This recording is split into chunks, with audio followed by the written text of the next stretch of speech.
No A hay mí no me parece problema. que no esté grabando. Ah, no, Simón, ya. Voy pues. Ah, cabrón. 3, 2, 1.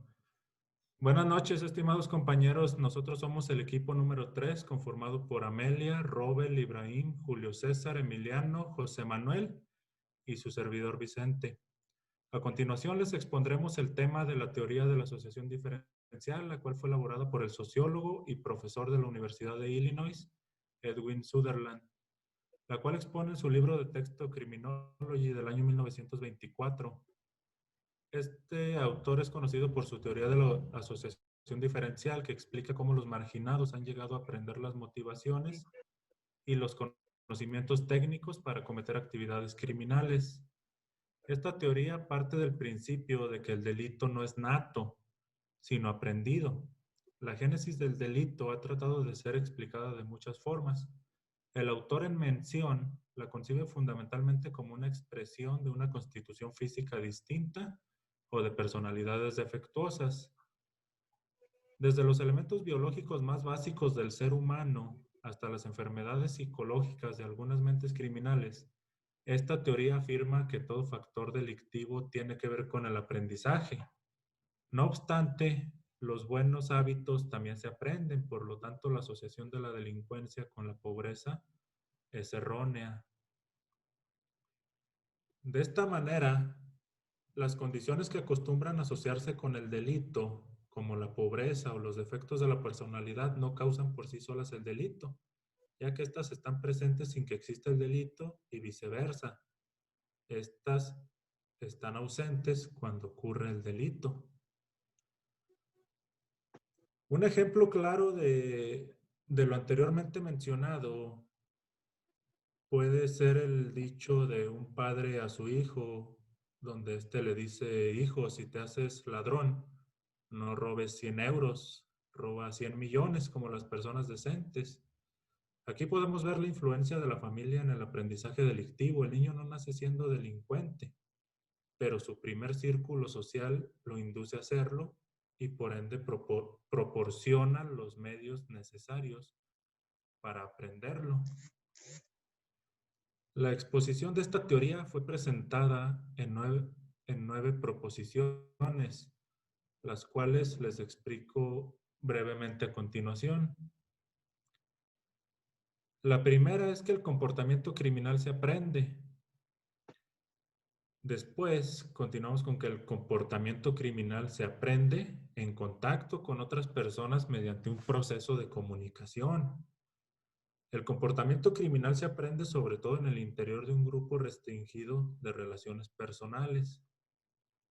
Cuando se ha adquirido la formación criminal, esta comprende la enseñanza de técnicas para cometer infracciones que son unas veces muy complejas y otras veces muy simples, y la orientación de móviles, de tendencias impulsivas, de razonamientos y de actitudes. La orientación de los móviles y de las tendencias impulsivas está en función de la interpretación favorable o desfavorable de las disposiciones legales. Un individuo se convierte en delincuente cuando las interpretaciones desfavorables relativas a la ley prevalecen sobre las interpretaciones favorables.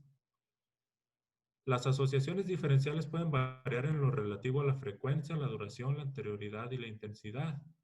La formación criminal mediante la asociación con modelos criminales o anticriminales pone en juego los mismos mecanismos que los que se ven implicados en cualquier otra formación. Y por último, mientras que el comportamiento criminal es la manifestación de un conjunto de necesidades y de valores, no se explica por esas necesidades y esos valores, puesto que el comportamiento no criminal es la exposición de las mismas necesidades y de los mismos valores generales, es decir, los motivos y las necesidades generales no explican el comportamiento criminal. En resumen, el desarrollo habitual de los patrones de la delincuencia surge de la relación entre delincuentes y no de relacionarse con quienes no cometen delitos. Además, el conflicto y la desorganización social son causas subyacentes de la delincuencia y determinan el carácter de las personas con las que estos parámetros se asocian. A continuación continúa mi compañera Amelia. Sí, gracias, Vicente. Sin embargo, Sutherland pretende no solo explicar el proceso por el cual una persona realiza actos delictivos, sino también los distintos niveles de la delincuencia, ¿sí? Estos se dividen en dos niveles para su análisis. Por un lado, la asociación diferencial le sirve para explicar el proceso por el cual una persona deviene delincuente, y por otro lado, se plantea explicar las distintas tasas de delincuencia en los diversos sistemas sociales. Un curso causal planteado por la Escuela de Chicago es que una comunidad desorganizada no puede transmitir los valores convencionales, por lo que favorece el surgimiento de una tradición cultural que propicia la realización de estos delitos. Para explicar cuál es el origen de las distintas tradiciones favorables o no al cumplimiento de la ley, Sutherland acoge en un inicio la idea de desorganización social. No obstante, el problema es explicar cómo un grupo social desorganizado puede tener suficiente de organización como para transmitir valores, significados, justificaciones y técnicas profesionales. El motivo por el cual determinadas áreas presentan unas tasas mayores de delitos que otras se deben a la existencia de un conflicto cultural que refleja ese conflicto normativo. Y pues de aquí surgen las subculturas delictivas a las cuales pues las personas se vinculan, ¿verdad? ¿Qué se aprende? Para Sutherland, el aprendizaje de la delincuencia no consiste en un defecto de socialización, sino en una socialización de un contenido valorativo distinto. Defender que el comportamiento delictivo se aprende implica, en su opinión, afirmar que se aprenden técnicas y significados y estos permiten pues realizar el delito. Entonces, en primer lugar, el aprendizaje debe de referirse a las técnicas para realizar los delitos. En una primera lectura puede llevar a la conclusión de que Sutherland se refiere a casos en los que la persona aprende un valor cultural distinto. Sin embargo, una posible segunda interpretación es que la persona aprende a delinquir no solo cuando acoge un valor normativo distinto de la cultura dominante, sino también cuando la persona asume que un determinado problema o necesidad puede ser resuelta por el delito. Y esa es su justificación al realizarlo, ¿verdad? En su opinión, el delincuente aprende los valores normativos dominados, pero los neutraliza por medio de técnicas de neutralización, y estas son las siguientes: negar su responsabilidad de la comisión del delito, negar la existencia de un daño producto del delito, negar la existencia de una víctima o condenar a los que lo juzgan, apelar a las lealtades superiores. Todas estas técnicas facilitan la comisión del delito al presentarlo más justificable para quien lo realiza. Las investigaciones realizadas en base a la teoría de Sutherland pretenden, como expone Agnew, examinar la relación existente entre los valores culturales y el comportamiento delictivo. Entonces se llega a una hipótesis de la que se parte es que las creencias están fuertemente relacionadas con la posibilidad de realizar actividades delictivas. Esto es, que la persona delinque cuando tiene un exceso de definiciones favorables para poder infringir la ley. Todo esto da resultado de las investigaciones de Agnew y muestran que no hay ningún grupo social, ni siquiera los delincuentes aprueban el delito en general.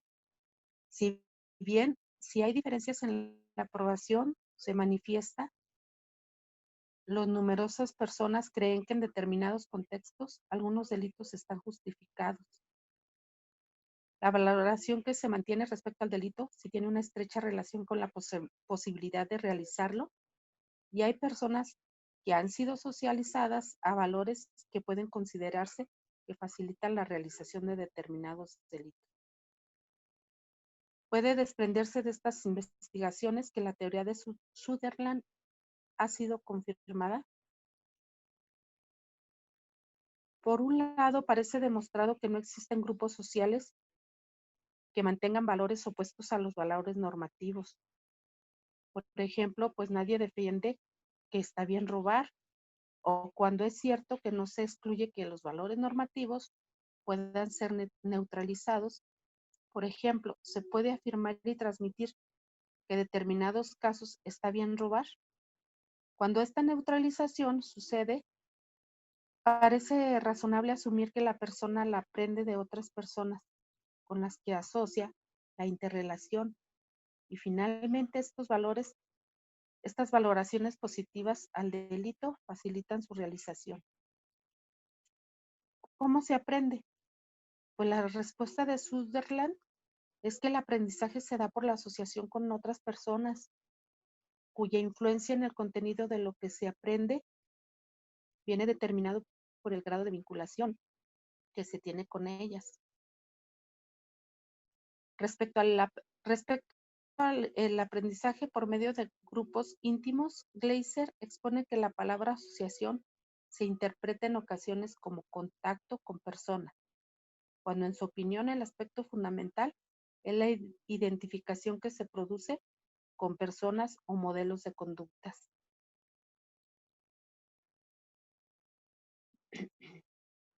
Por el contrario, las investigaciones han mostrado una relación estrecha entre amigos delincuentes y comisión de delito, por lo que Agnew parece ser que el grupo de referencia más influyente, cuando menos, cuando se inicia o se detectan los primeros actos delictivos. Admitido, no obstante, que las amistades son un factor muy relevante en la comisión de los actos delictivos. Tampoco en este caso las investigaciones consiguen determinar el adecuado orden causal. Aquí ellos dicen, pues hay diferentes causas, pero una persona asociada con jóvenes delincuentes, pues desarrolla pautas de conductas delictivas. O un joven convencional, pues no se asocia con jóvenes delictivos, ¿verdad? A continuación sigue mi compañero Juan Manuel Ramos. Perdón.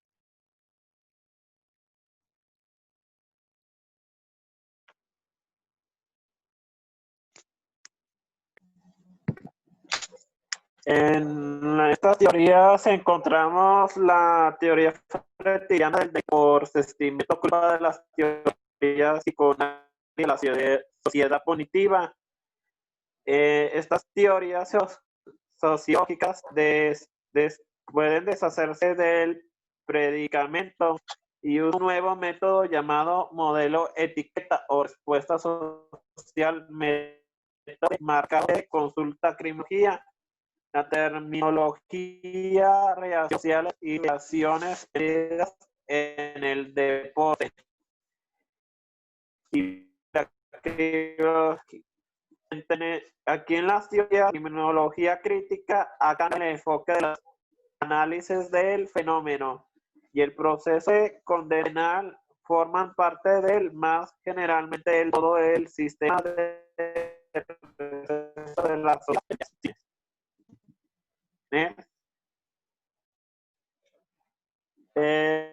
La Taylor y su explicación psicoactiva de las teorías de la pena Barlante de Frank Alexander y Gustav frente esta hipótesis.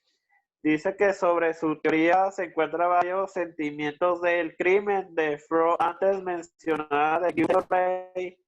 Estableció una teoría psicoanalítica a través de los derechos basados en la función del derecho penal.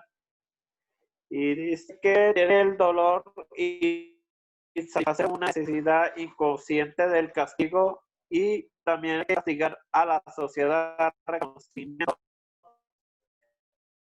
Reconciliamiento.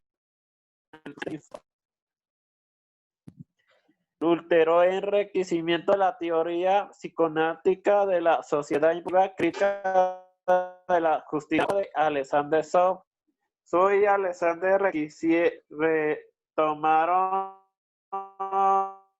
de la sociedad cognitiva con dos temas. Hasta ahora seguirán siendo el centro de la literatura. Más tarde de su identidad y punto de respuesta unificada del crimen y la sociedad. Las psicologías generales de los criminales y de la reflejado por el principal del sistema de derecho penal. Next. Esta la teoría estructural funcionalista de la desviación de la novia de negación entre del bien y del mal dice que establece en el campo más apropiado de la teoría sociológica y la teoría de la anomia y el crimen funcionalismo estructural. Estas teorías son introducidas por el clásico Emil Durkheim y desarrollado por Robert Kay.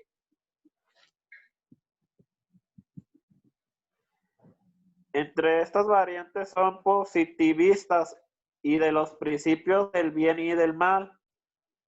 Y es un origen profundo de revisión crítica y de la criminología biológica.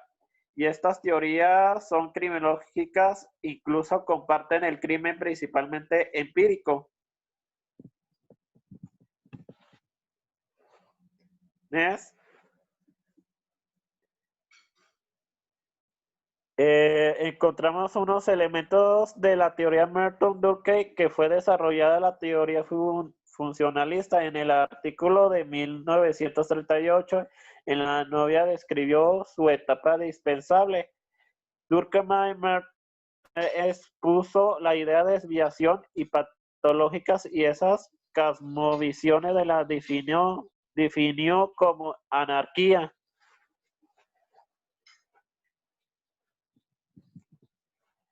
Next.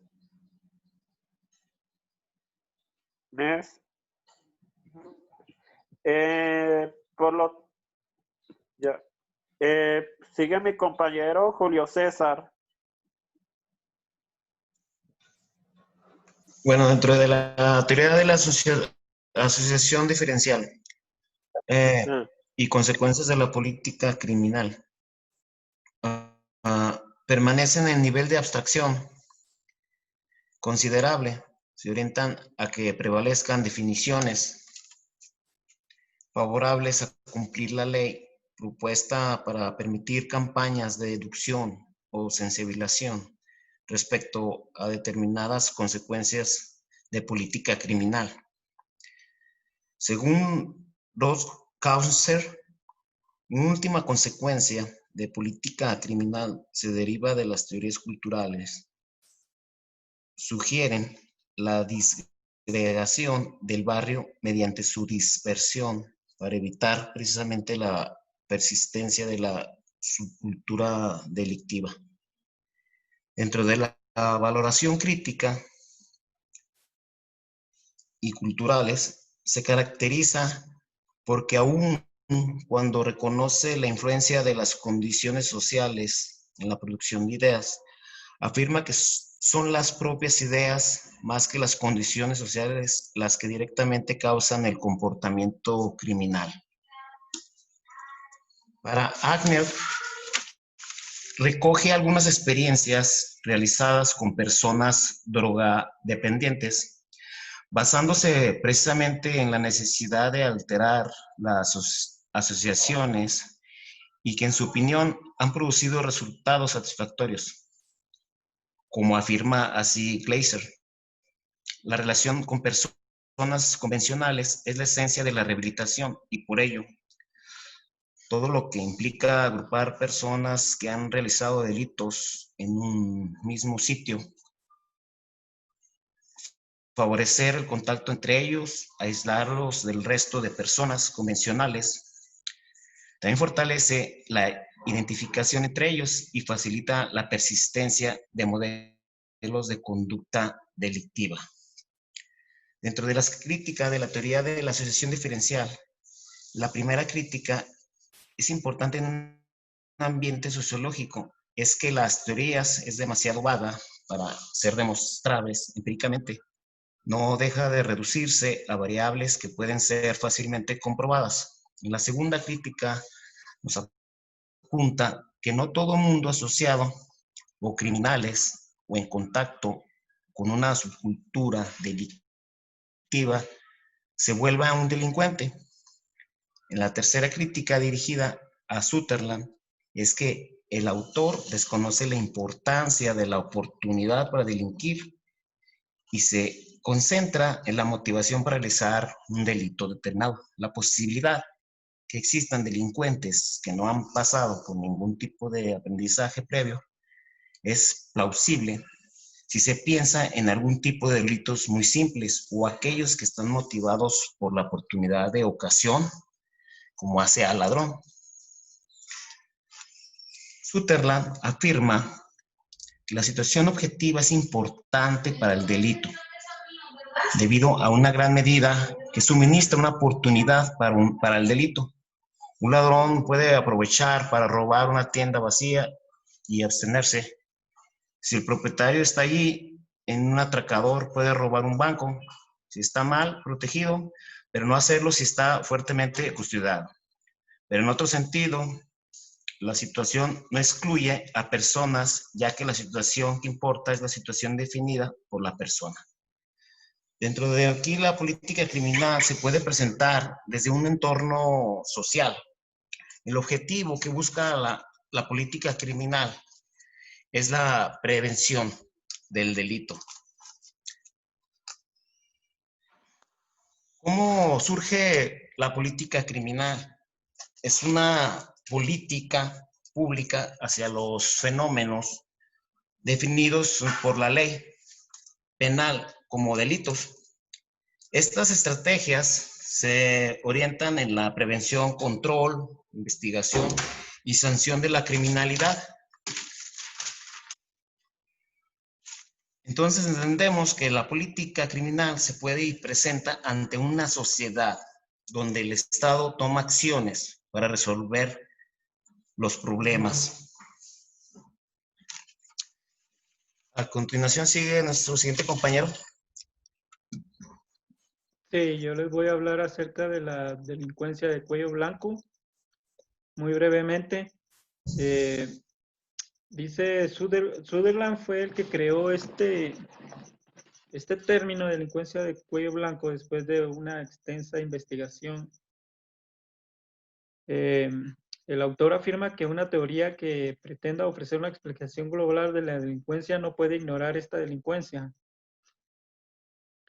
El olvido de la criminología tradicional de los delitos cometidos por personas que ocupan un determinado estatus económico, social y político comporta la elaboración de teorías sesgadas basadas en factores individuales o sociales. Esto quiere decir de que, pues por mucho tiempo, la sociedad olvidó que los delitos también se cometen en otro tipo de sociedades, ¿verdad? No solo en las sociedades altas, digo, en las sociedades bajas. La primera premisa de la que parte Sutherland es que la realización de delitos de cuello blanco se explica porque es una forma socialmente admitida de hacer negocios. El código de comportamiento de los hombres de negocios que se transmite como una tradición no coincide con el código legal y tiene por tanto un contenido criminal. Esta neutralización del carácter delictivo de estas conductas se ve facilitada por la escasa atención que los códigos legales, los políticos y los medios de comunicación prestan a este tipo de conducta. O sea, de que, como quien dice, por estar persiguiendo más a la clase baja, no le ponen atención, tal vez de una manera, casi como quien dice, de adrede, porque son, como dice Sutherland, son socialmente admitidos dentro de la forma de hacer negocios en las grandes compañías, en las grandes empresas, ¿verdad? Y los medios de comunicación no voltean a ver hacia ese tipo de delitos, o tal vez nada más hacen una pequeña reseña, una pequeña mención, pero no le dan la importancia que se debería, ¿verdad? Porque al final de cuentas terminan siendo eso, delitos. Y dice, además que de esta ausencia de normas claras se da una segunda forma de desorganización social caracterizada por el conflicto de normas. En efecto, hay un conflicto no solo por la diferencia de intereses, sino probablemente también debido a los múltiples principios existentes para valorar y calificar determinadas prácticas comerciales como delictivas.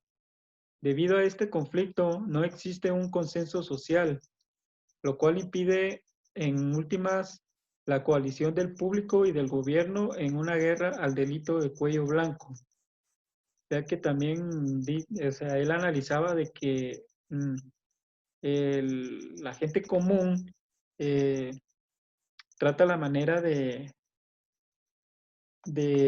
advertir de que estos delitos están cometiendo, ¿verdad? No solo en la clase baja.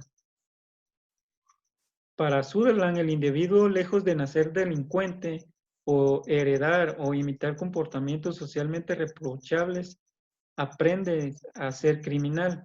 Eso lo veníamos viendo en las exposiciones de los compañeros, ¿verdad? Que esa es la premisa de Sutherland, que el criminal no nace, sino que aprende a hacerlo. En sus investigaciones sobre criminalidad de cuello blanco, llega a la conclusión de que no se puede referir la conducta desviada a disfunciones o inadaptaciones de los individuos de la clase baja, sino al aprendizaje efectivo de los valores criminales, hecho que podría acontecer en cualquier cultura. Y eso es en resumidas cuentas lo que hablaba Sutherland. Ahorita va a exponer el compañero Ibrahim con su tema, que es sobre el bullying.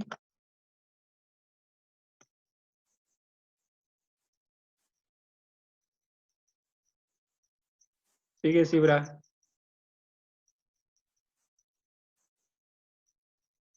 Les platicaré rápidamente, soy Ibrahim Río González, de manera de resumen, lo que viene siendo un tema muy aparte a lo que ya nos comentaron nuestros compañeros, que es el ciberbullying. Es un texto que traduje de versión en inglés, pero que venía de versión iraní, o sea, ya muy sonado en todos los países, en todo el mundo. Es dice, una prueba empírica del aprendizaje social de la teoría en Irán, es por eso que lo refiero. Pero vienen muchos consejos básicos de lo que hay que hacer aquí en el Facebook, en México o en las redes naturales. Vamos a comenzar simplemente el ciberbullying. Dice que ha habido muy pocos casos en sí, los que se han estudiado directamente a nivel judicial o mucho más a nivel penal en cuestión del ciberacoso, pero es una de los principales problemas más grandes que existen y más en la juventud. Al igual que Sutherland, Akers postula, aquí aparece Akers, que asociarse con otros criminales sobre aquellos que exhiben comportamientos, lo que ya hablaron mis compañeros, hace que se indiquen o que se dirijan a comportamientos criminales. El ciberacoso es un comportamiento criminal, como ya lo había dicho. Por lo tanto, debido a que la competitividad es un valor normativo en Irán, podemos esperar que los delitos centrados en la competitividad, como el uso de mejorar las drogas para el rendimiento, el vandalismo y el ciberacoso, ocurran con mayor frecuencia en una muestra iraní, muy similar a la de Estados Unidos o la de México. Con diferencia de las otras teorías de asociación, Se sostiene que todo comportamiento, como ya lo habíamos dicho, puede motivar otro comportamiento. Y por ejemplo, un mensaje, una plática en internet puede dar la idea que se vuelva a repetir y a repetir y a repetir hasta que se hagan esas cosas que le llamamos viralidad, cosas virales, donde es tan famoso el niño que se burlan o la mujer que atacan o cosas así. Ya no hablo tanto de la exposición de fotografías o de la exposición de cosas personales. Me gustaría agregar una cosa aquí. En los iraníes competen mucho, habla aquí el texto, sobre las universidades. En las universidades, como es en todas partes, el deportista más fuerte siempre está humillando al más chico y ahora ya lo hacen de una manera directa por medio de la red, por el ciberacoso. O por ejemplo, los muchachos o estudiantes que tienen problemas o deficiencia de estudios son siempre atacados constantemente en las redes sociales, que es una conexión muy directa a lo que se tiene en, en la nueva vida, la nueva forma de estudio, la red. Una cosa que pues pudiera agregar es que es un aumento de las horas por día de las redes sociales mueve la estructura social de un individuo del mundo físico al mundo cibernético y crea oportunidades para asociarse. Efectivamente se asocian de una manera competitiva, diferencial, y es donde entra el ciberacoso, encontrando ahí un punto débil para atacar a las masas. El comportamiento desviado, finalmente algunos exámenes de Akers, de Sutherland y todos ellos nos hablan y agregan también que la densidad de población, la residencia, la religión, la escuela sobre los adolescentes son medidas sustanciales para que este problema del ciberbullying se acrecente.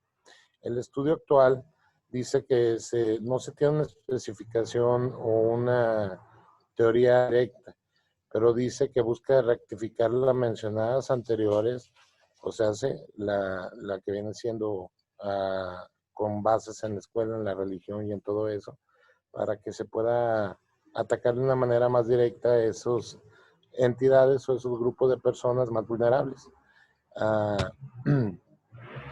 Les presento los datos o métodos que podrían referir, los datos, perdón, que el 62.7% de los encuestados son estudiantes y es un problema que se está agravando mucho, principalmente en Irán. Algunos de los tipos más, de los abusos más comunes es la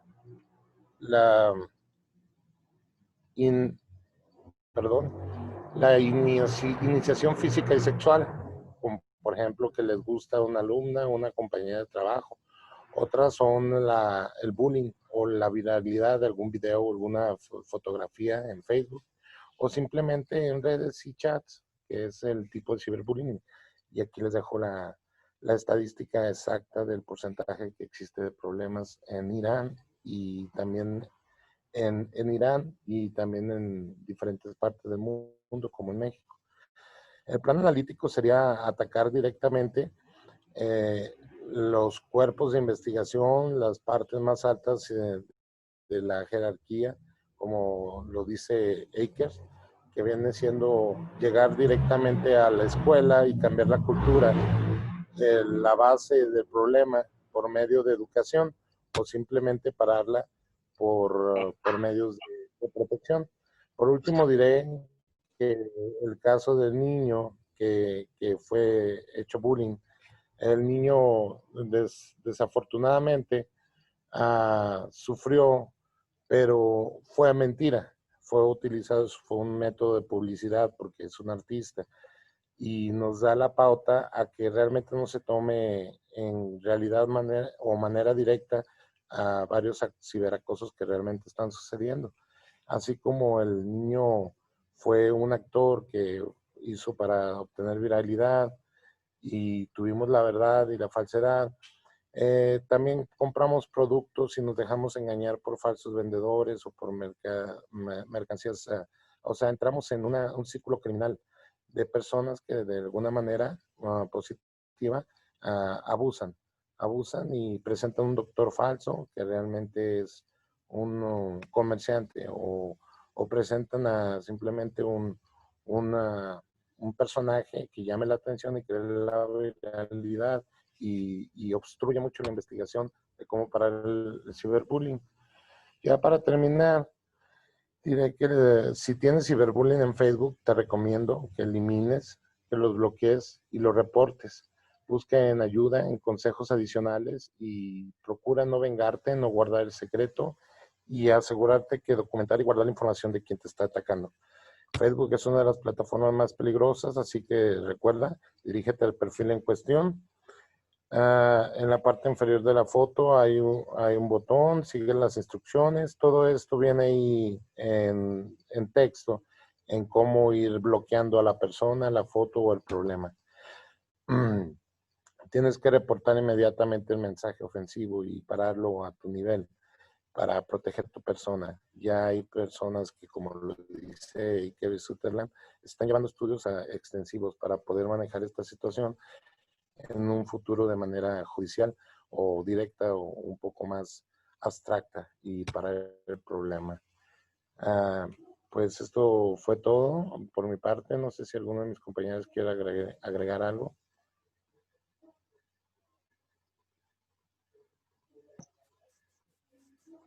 Bueno, nada Muchas más, gracias. decía nada más comentar el trasfondo de la investigación que hicimos de este tema, precisamente del autor Sutherland. El meollo del asunto, como decía, nos lleva a reflexionar que los criminales no nacen como muchas teorías dicen, sino que